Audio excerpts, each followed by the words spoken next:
आमीन हालेलुया। सो कलाम अक़दस के वसीला हम सीख रहे थे कि इस आखिर ज़माना में देर करने का खतरा। अगर आप जानते हैं कि बाइबल में खुदा यीशु मसीह ने यह फरमाया कि जब नूह का ज़माना था, लूत का ज़माना था, उन दोनों ज़मानों में लोग अपना कारोबार कर रहे थे, लोग अपने कामों में मसरूफ थे, लोग लेन देन कर रहे थे, लोग अपने घर बना रहे थे, लोग दरख्त लगा रहे थे, लोग शादी ब्याह कर रहे थे। और लूत के ज़माना में भी अचानक ऐसा हुआ कि सदूम बर्बाद हो गया।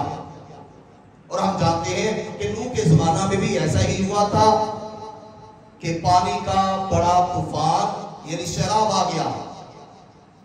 और यीशु मसीह ने फरमाया कि अब इब्ने आदम के दौर में भी ऐसा ही होगा, क्योंकि उस दिन को कोई नहीं जानता, ना बेटा ना फरिश्ते, सिवाय आपके। इसलिए कि वो दिन यानी खुदावंद का दिन अचानक आ जाएगा, जब लोग मसरूफ होंगे, लोग अपना कारोबार करते होंगे, लोग अपनी जिंदगी की फिक्रों में महव होंगे, तो अचानक खुदावंद आ जाएगा। और मैं दुआ करता हूं कि जब वो आए तो आप में से हर एक उसके साथ जाने वाला हो, यीशु मसीह के वसीला से। हालेलुया। और हमने देखा कि लूत को जब खुदा ने ये फरमान दिया, फरिश्तों ने बताया, कलाम फरमाता है कि लूत ने देर लगाई, और उसके देर लगाने की वजह से याद रखें कि बहुत बड़ा नुकसान हुआ। आज हम सीखेंगे कि लूत के देर लगाने की वजह से क्या खतरा जो है, अगर हम लूत की तरह देर लगाएंगे तो क्या खतरा लाहक है। लूत के देर लगाने की वजह से क्या हुआ, यानी उसके नताइज क्या निकले, और अगर हम भी खुदा के फरमान मानने में देर लगाएंगे तो उसका क्या नतीजा हो सकता है। मैं उम्मीद करता हूं कि आप समझ रहे हैं। आप समझ रहे हैं तो फिर जोर से कहिए आमीन। देखिए मेरे साथ के पास बाइबल्स है, पैदाइश की किताब उसका 19वां बाब, पैदाइश की किताब उसका 19वां बाब निकालें जिनके पास बाइबल्स है। मैं आपके लिए उसकी 14वीं आयत पढ़ता हूं। 14वीं आयत में लिखा है, तब लूत ने बाहर जाकर अपने दामादों से जिन्होंने उसकी बेटियां ब्याही थी बातें की और कहा कि उठो और इस मुकाम से निकलो, क्योंकि खुदावंद इस शहर को नेस्त करेगा। लेकिन वो अपने दामादों की नजर में मुज़हिक सा मालूम हुआ। आपने देखा कि खुदा के फरिश्ते मुकद्दस लूत के पास आए, और लूत क्या कर रहा है, वो पैगाम सुनने के बाद दूसरों को यानी इवन के अपने दामादों से भी ये कह रहा है कि उठो और इस मुकाम से निकलो, क्योंकि अब खतरा है, क्योंकि ये मुकाम नेस्त कर दिया जाएगा। लेकिन उसके बावजूद उसने खुद देर लगाई।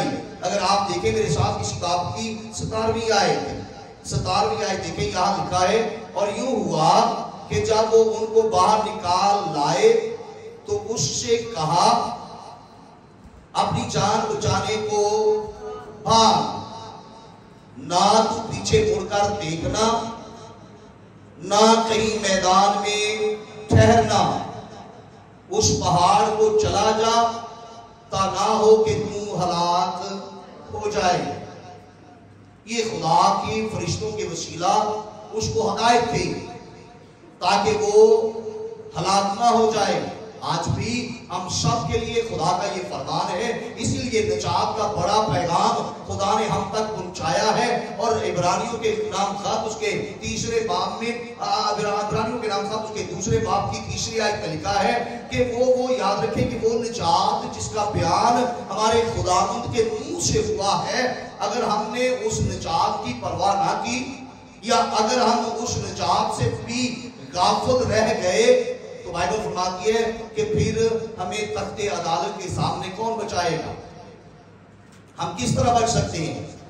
इसलिए तवज्जो के साथ सुनिए और मैं दुआ करता हूं कि खुदावंद आज के कलाम के वसीला जिन्होंने आज तक तौबा नहीं की, खुदावंद उनकी जिंदगियों में तौबा को रूनुमा करे और वो तौबा करने के बाद खुदावंद यीशु मसीह पर ईमान लाकर उसके कलाम की फरमाबरदारी करने वाले बन जाए यीशु मसीह के वसीला से।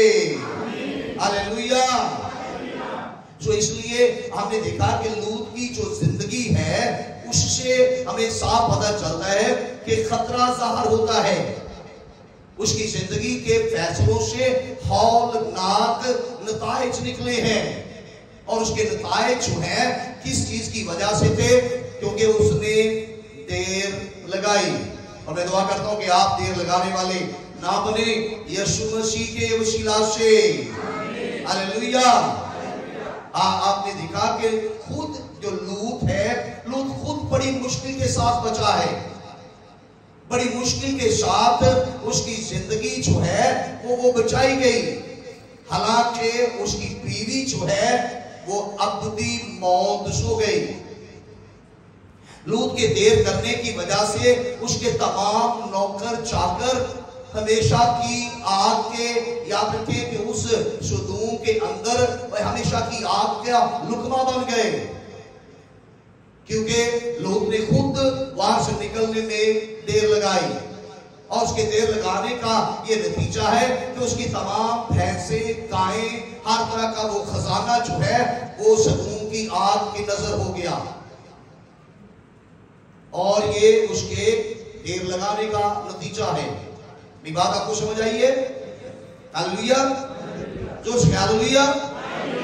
और उसके देर लगाने का नतीजा ये निकला कि खुदा को उसके आने वाली नस्लों पर भी गुस्सा, इसलिए खुदा ने उसके जो अगली आने वाली नस्लें थी उनसे भी खुदा ने नफरत की। देखिए मेरे साथ आपके लिए मैं एक हवाला पढ़ता हूं। इस्तिश्ना की किताब, इस्तिश्ना की किताब उसका 23वां बाब है। इस्तिश्ना की किताब उसका 23वां बाब, और मैं आपके लिए उसकी 3री आयत पढ़ूंगा। लिखा है, कोई अमोनी या मुआबी खुदा की जमात में दाखिल ना हो। 10वीं पुश्त तक उनकी नस्ल में से कोई खुदा की इबादत में कभी आने ना पाए। बहुत बड़ी सलाह है, हौलनाक सलाह है कि उसकी 10वीं पुश्त तक कोई खुदा की इबादत में ना आए, यानी खुदा के लोगों में से उनका नाम ही जो है वो खारिज कर दिया गया। यहूदियों में से उनका नाम, उसकी नस्ल जो है उसको खारिज कर दिया गया। और ये बहुत बड़ा उनको, उनके लिए ये बहुत बड़ी सजा है। मेरे साथ एक और हवाला देखिए, सफिनिया की किताब, मुकद्दस सफिनिया की किताब और उसका, देखिए जिनके पास बाइबल्स है, सफिनिया उसका 2रा बाब, उसकी 9वीं आयत है। 9वीं आयत में लिखा हुआ है, इसलिए रब्बुल अफवाज इस्राइल का खुदा फरमाता है, मुझे अपनी हयात की कसम, यकीनन मुआब सदूम की मानिद होगा और बनी अमून अमूरा की मानिद। वो पुरखार और नमकजार और अब्दुल आबाद बर्बाद रहेंगे। मेरे लोगों का बकिया उनको गारत करेगा और मेरी कौम के बाकी लोग उनके वारिस होंगे। और ये लूत के देर लगाने का नतीजा और सजा है। अगर आप समझ रहे हैं तो जोर से आमीन, फिर के आमीन, हालेलुया। तो इसलिए याद रखें कि बहुत सारे लोग लूत के देर लगाने की वजह से सदूम में हलाक हो गए, यानी उस गंधक की आग का शिकार हुए। और बहुत सारे लोग हमेशा हमेशा के लिए खुदा से जुदा हो गए। क्यों? क्योंकि लूत ने जिस्मानी सोच के मुताबिक खुदा के फैसला करने, खुदा के बात मानने में देर लगाई। और उसके देर लगाने की वजह से याद रखें कि बहुत सारे लोग जो थे वो गुनाह की हालत में चले गए। इवन कि उसकी 2 बेटियां अगर वो बच गई तो वो भी याद रखिए कि उनके वसीला इब्लीस ने काम किया और उन्होंने अपने बाप के साथ हमबिस्तरी की। और ये सारा नतीजा लूत के देर लगाने की वजह से हुआ। कई दफा हमारी जिंदगियों में भी खुदा हमें फरमाता है, लेकिन हम उसको मानने में देर लगाते हैं और उसके नताइज यकीनन हौलनाक होते हैं। और मैं दुआ करता हूं कि खुदावंद आपको जल्दी बात मानने वाला बनाए, यीशु मसीह के वसीला से। हालेलुया। देखिए मेरे साथ मुकद्दस यिर्मयाह नबी का सहीफा, मुकद्दस यिर्मयाह नबी का सहीफा देखिए, जिनके पास बाइबल है उसका 8वां बाब। मुकद्दस यिर्मयाह नबी का सहीफा उसका 8वां बाब, और हम उसकी 8वें बाब की 20वीं आयत को देखेंगे। 8वां बाब और उसकी 20वीं आयत देखिए, कलाम मुकद्दस में यूं लिखा है कि फसल काटने का वक्त गुजरा, फसल काटने का वक्त गुजरा, गर्मी के अय्याम तमाम हुए और हमने रहाई नहीं पाई। अभी तक हमने रहाई नहीं पाई। तो क्या ये देर नहीं हो रही? क्या हम आज से यानी अभी अभी ताजा ताजा कलाम सुन रहे हैं? नहीं, हमने कई सालों से कलाम मुकद्दस को सुना है, हमने कई दफा खुदा की आवाज को सुना है, हमने कई दफा खुदा की दी हुई दावत को अपने कानों से सुना है, लेकिन उसके बावजूद हम हमेशा की जिंदगी में दाखिल होने में ताखीर कर रहे हैं। खुदा की खुशखबरी को सुनने के बावजूद, निजात का पैगाम सुनने के बावजूद, खुदा की बादशाही में दाखिल होने के उस पैगाम और खुशखबरी को सुनने के बावजूद हम खुदा की बात को मानने और उसकी फरमाबरदारी करने में देर कर रहे हैं। और देर याद रखिए कि अच्छा नतीजा नहीं निकालती। देर करने का नतीजा हौलनाक है। और मैं दुआ करता हूं कि खुदावंद आपको अपने फरमान मानने में कुव्वत जोर देकर जल्दी करवाए, यीशु मसीह के वसीला से। हालेलुया। इसलिए कि अगर आप जल्दी नहीं करेंगे तो याद रखिए कि जो रह जाएंगे, बाइबल फरमाती है कि कोई बगैर निजात पाने के हमेशा की जिंदगी में नहीं जाएगा। अगर किसी ने इस निजात को रद्द किया, वो तख्ते अदालत के सामने कोई उसकी शफायत नहीं करेगा और ना वो सोना चांदी या दौलत देकर अपनी रूह की निजात हासिल कर सकता है, क्योंकि इब्रानियों के खत में लिखा है। देखिए मेरे साथ इनके पास बाइबल से इब्रानियों के नाम खत और उसका 3रा बाब, पौलुस रसूल का खत इब्रानियों की कलीसिया के नाम, उसका 3रा बाब मेरे साथ निकाले जिनके पास बाइबल से। इब्रानियों 3रा बाब उसकी 7वीं आयत से मैं आपके लिए 13वीं आयत तक पढ़ूंगा। 7वीं आयत से 13वीं आयत तक कलाम मुकद्दस में यूं लिखा है, बस जिस तरह के रूह कुद्दस फरमाता है, अगर आज तुम उसकी आवाज सुनो तो अपने दिलों को सख्त ना करो, जिस तरह गुस्सा दिलाने के वक्त आजमाइश के दिन जंगल में किया था, जहां तुम्हारे बाप दादा ने मुझे जांचा और आजमाया और 40 बरस तक मेरे काम देखे, और 40 बरस तक मेरे काम देखे, इसीलिए मैं उस पुश्त से नाराज हुआ और कहा कि इनके दिल हमेशा गुमराह होते रहते हैं। मैं दुआ करता हूं कि आप में से किसी का दिल गुमराह ना हो, यीशु मसीह के वसीला से। और उन्होंने मेरी राहों को नहीं पहचाना। 11वीं आयत में लिखा है, चुनाचे मैंने अपने गज़ब में कसम खाई कि ये मेरे आराम में दाखिल ना होने पाएंगे।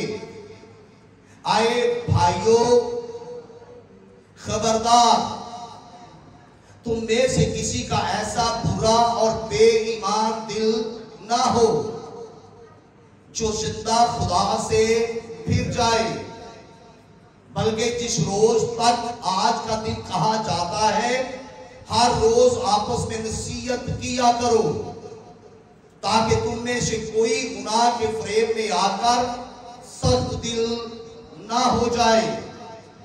इसलिए याद रखिए कि अगर हम अपने आबाओ जुदात की तरह, यानी जब बनी इस्राइल ने, हम देखते हैं कि कलाम फरमाता है कि इस्राइल ने बियाबान में, सहराओं में खुदा की बात को ना माना, और खुदा फरमाता है कि अगर तुम अपने दिलों को उनकी मानी सख्त करोगे तो याद रखिए कि उन्होंने भी मुझे ना पहचाना, लेकिन अगर तुम भी उनकी तरह मुझे ना पहचानोगे तो मैं भी तुम्हें तर्क कर दूंगा।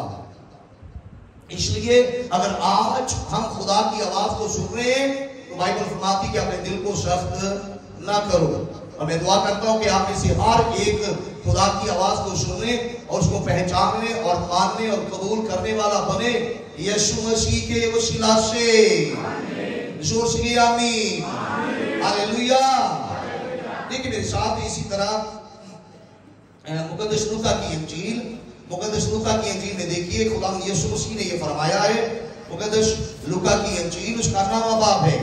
मुकद्दस लूका की इंजील और उसका नामा बाब निकालिए जिनके पास बाइबल से। मुकद्दस लूका की इंजील और उसका नामा बाब, और हम उसकी नामे बाब की आयत नंबर 62 देखेंगे। आयत नंबर 62 में लिखा है, यीशु ने उससे कहा, जो कोई अपना हाथ हल पर रखकर पीछे देखता है वो खुदा की बादशाही के लायक नहीं। अगर आपकी दिल से, आपकी सोचों और ख्यालों और जिंदगी से दुनिया की फिक्रें और दुनिया के शौक और जिस्मानी ख्वाहिशात और जिस्मानी रिश्ते, जिस्मानी ताल्लुकात अगर ये नहीं निकल रहे तो याद रखिए कि लूत की बीवी ने भी ऐसा ही किया, लूत ने भी ऐसा ही किया कि उनके दिल दिमाग पर वो जो सदूम का सारा कल्चर, सदूम का जो मोहब्बत, सदूम के अंदर उनके जो रिश्तेदार थे, सदूम के अंदर जो उनका खजाना था, उनका दिल दिमाग लोग और मोहब्बत उनसे लगी हुई थी। इसीलिए लूत का दिल नहीं चाह रहा था कि वो वहां से निकले। लूत ने इसीलिए देर लगाई, और देर लगाने के बाद अगर वो निकले तो लूत की बीवी भी इसीलिए उसने खुदा की कलाम की नाफरमानी करते हुए पीछे मुड़कर देखा, क्योंकि उसका ध्यान दुनिया में लगा हुआ था, उसका दिल दुनिया की तरफ लगा हुआ था। और अगर आप अपनी मोहब्बत, अपनी लव, अपनी लगन इस दुनिया से लगाएंगे तो याद रखिए कि खुदा का कलाम फरमाता है कि जो निजात पाने के बावजूद, जो तौबा करने के बावजूद अगर उसका ध्यान, उसका ख्याल, उसकी सोच पीछे ही रहती है तो वो मेरे बाप की बादशाही के लायक नहीं है, वो आसमान की बादशाही के लायक नहीं है। इसलिए जब हम खुदावंद की तरफ बढ़ रहे हैं तो बाइबल फरमाती है कि तुम्हारा ध्यान कहाँ रहे? ईमान के बानी और कामिल करने वाले यीशु मसीह को तकते रहो। अगर आप ना दाएं देखें ना बाएं देखें और आपका ध्यान अगर सीधा यानी खुदा में यीशु मसीह पर होगा तो यकीनन आप हमेशा की जिंदगी पाएंगे। मैंने कहा खुदा की बादशाह के फरजाद कहलाएंगे। खुदा आपको बरकत देगा और जमीन पर आप अपने खुदा का फख्र बनकर जिंदगी बसर करेंगे यीशु मसीह के वसीला से। हालेलुया। एक और हवाला आपके लिए पढ़ना चाहता हूँ, मुकद्दस लूका की इंजील और उसका 13वां बाब।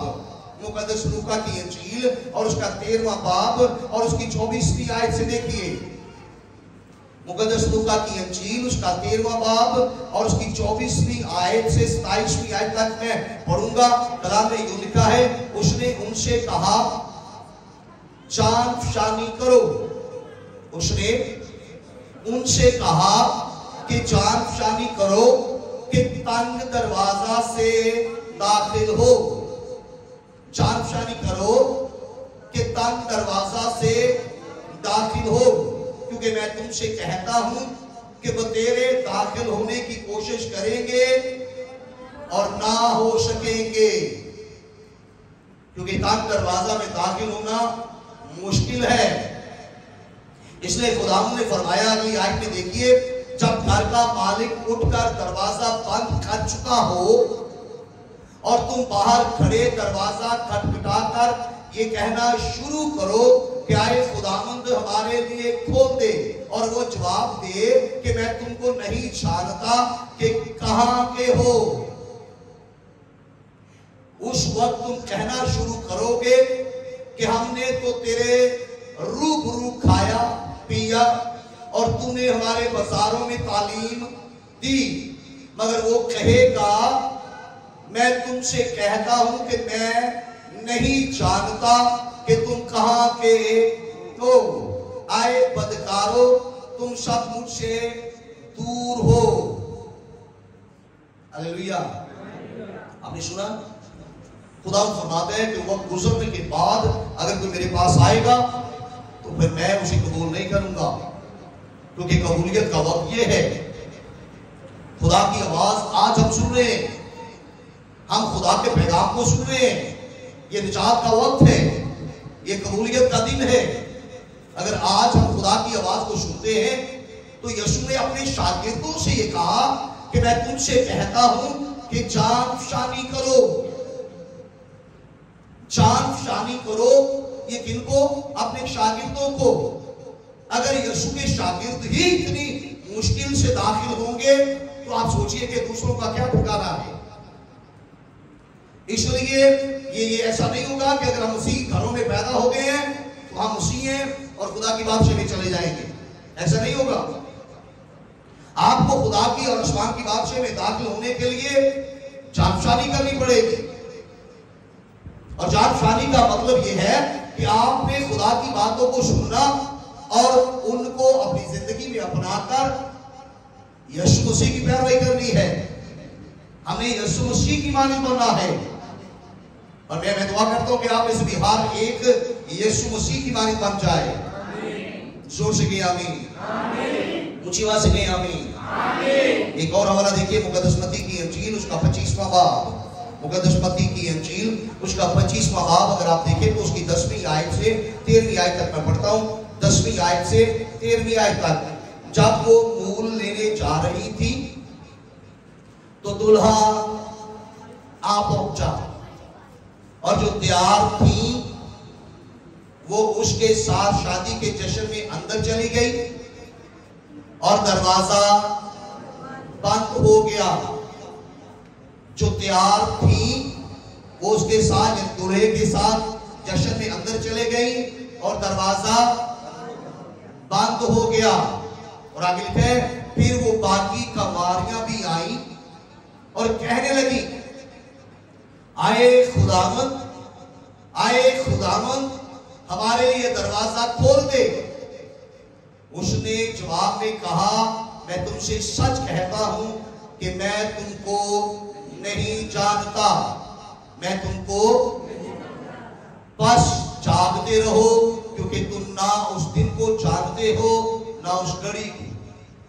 इसलिए याद रखिए कि अगर आज हम इस कलाम को सुनकर भी तब्दील ना हुए तो हो सकता है कि देर हो जाए, और अगर देर हो गई तो उम्मीदों का दरवाजा बंद हो जाएगा।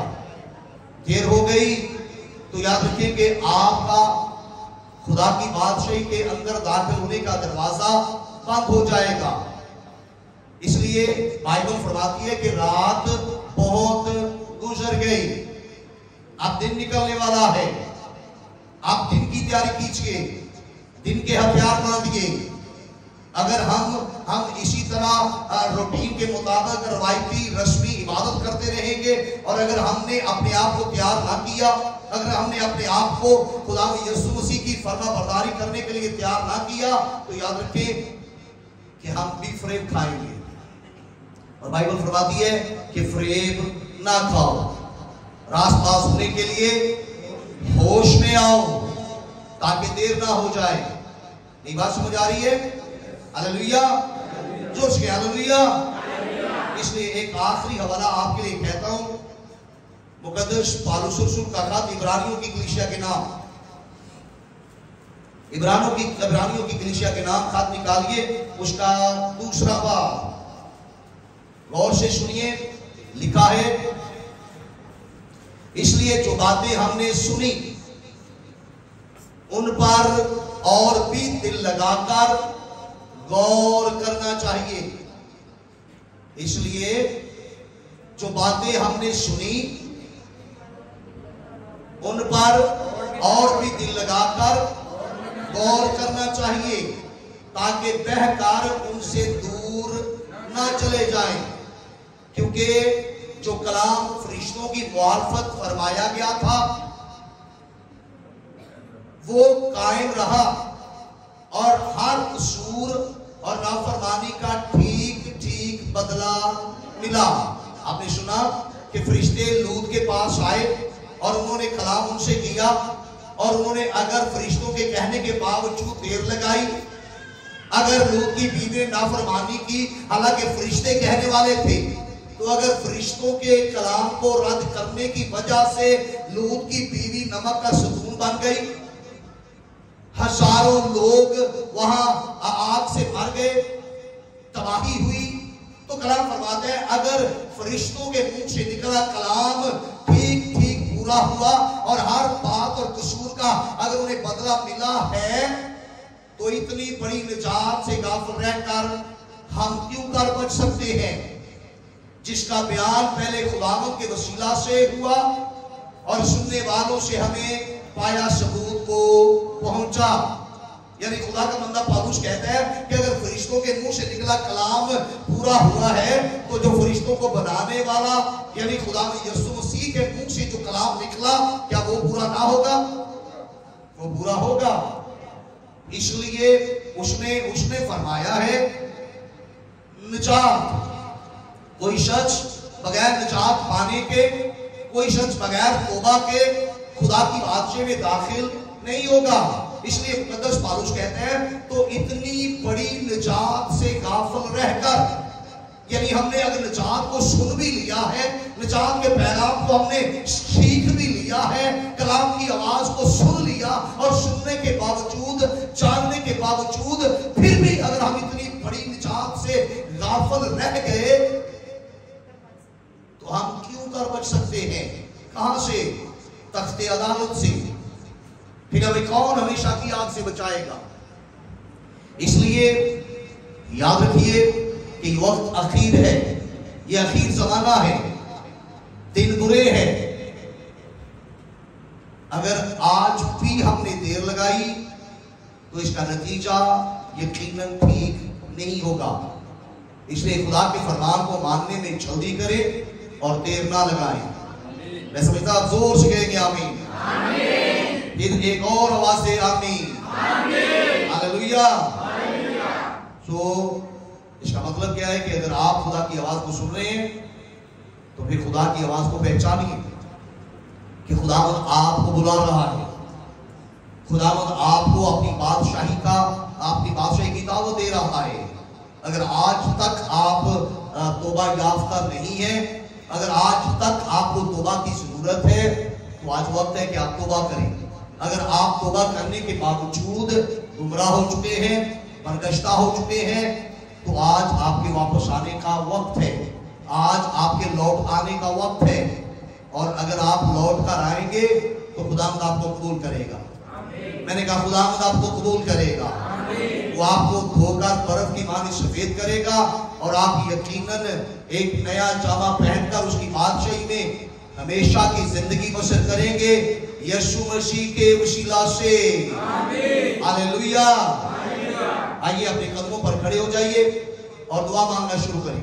और हर कोई वो जो खुदा से दूर, गैर तौबा याफ्ता, जिसने आज तक अपने गुनाहों से तौबा नहीं की, उसके पास वक्त है कि वो अपनी पुरानी जिंदगी को तर्क करके अपने खुदा से अपने गुनाहों की माफी मांगे।